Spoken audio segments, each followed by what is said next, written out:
Hey guys, this is a follow-up video of the Big Agnes Flying Diamond 8 tent. We're actually got some warmer weather here in Michigan.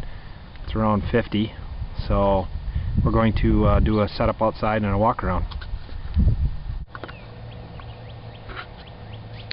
Okay, this time we got the footprint we're going to be able to set up, so we're going to kind of set it up and stop and start the camera as we go along the different steps. So let's get started.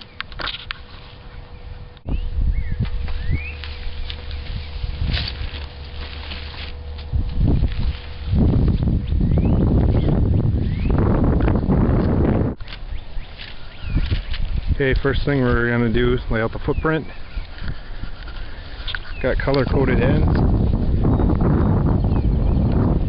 We're laying out the tent body and see how these two marry together.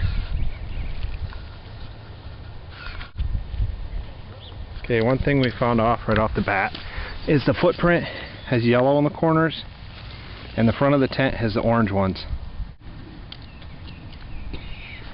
Then here in the middle of the footprint we got orange ones and black ones. We're not sure how these two marry together yet. I guess we'll find out. So orange back here, black in the middle, orange on top of yellow. So you would think orange goes to orange. Then that doesn't put it at the end, so we're going to figure this out one way or the other. I'm going to start by crisscrossing the silver poles in the middle and raising the main body. Okay, we got the two silver poles up, which crisscross. These two here crisscross in the middle at the very top there. And we ran the gray one through here, through the side. And they want the inner grommets for these, then on the back they want the outer grommet. So we're attaching that next. Okay, and the last thing we did was run the orange pole, which are color coded at the bottoms here. Ran this through the back, which makes up the back bump out of the tent. And putting the footprint down, it appears that orange pole with orange material, so they double up through the grommets. I guess that's why it's orange back here, which is kind of confusing because when you're setting up the tent, the instructions do not say anything about the footprint at all. So being orange, when you're setting up the tent, it says that the orange is to the front. So you've got orange doubled up with yellow. Here's kind of an overview of what it's starting to look like. And we're gonna start to put the rain fly on now, the actual vestibule.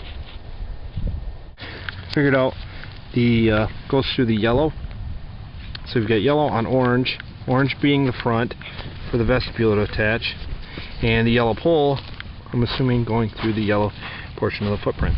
It tapers out that way real nice. We got black in the middle, and then on this end they go orange pole on the back to the orange portion of the footprint. I wish they would have documented that. Okay guys, we got it all set up with the vestibule rain fly on, and it is a monster. So let's take a closer look. This is my voice going to help me out. In the back here,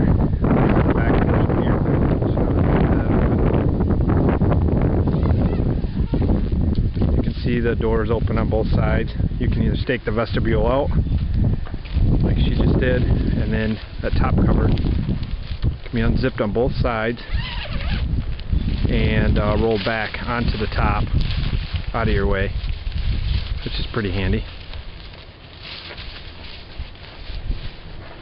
And as we move around to the front side, as you can see, ventilation here.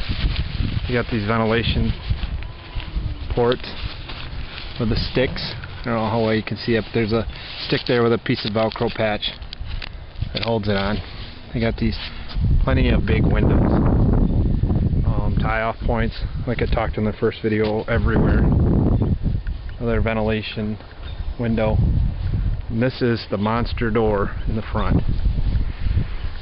And she's gonna unzip that as a huge vestibule area for stashing gear, chair. You could easily put a chair, a couple chairs under there. She's gonna unzip it and roll it back, and we'll walk inside.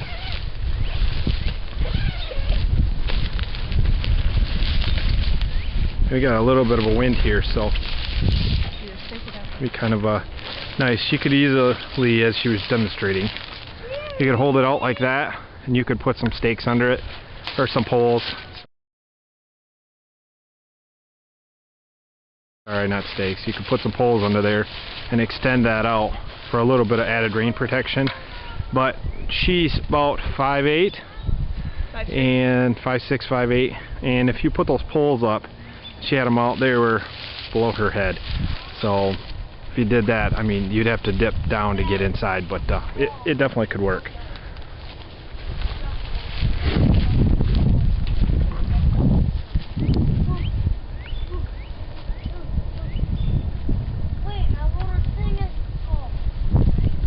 So let's take a walk inside. We got the stash pockets on the inside. Plenty of ventilation with these windows. And here in the middle, if you can see that, that's that wall that separates the front from the back of the tent. So you can either zip that up or zip it down, however you want. Little latch points up here. Looks like probably used for a loft of some kind. If you were to buy the loft separate, I'm sure they make one.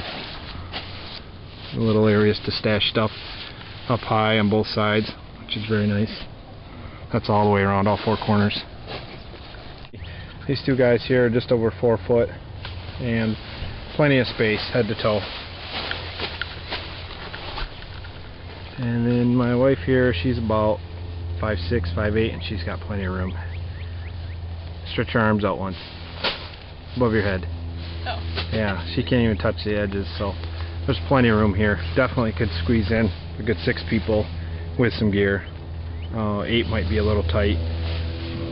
But anyway, well, hope you guys enjoyed the video review of the Big Agnes Flying Diamond 8 tent.